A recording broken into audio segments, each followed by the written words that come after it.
All right, the drink we're about to make is called Brandied Port. Go and take a rocks glass and fill it up with ice. And we're going to measure out 1 ounce of brandy.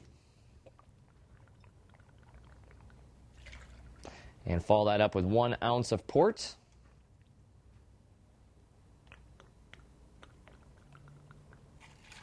There we go. And a splash of maraschino liqueur. And then a 1/2 ounce of sour mix. All right. And go ahead and take your small shaker tin. Just give it a couple of shakes, just enough to get everything mixed together. And we'll give it a straw, and you can garnish it with a maraschino cherry. All right, there we go. And that is Brandied Port. Bottoms up.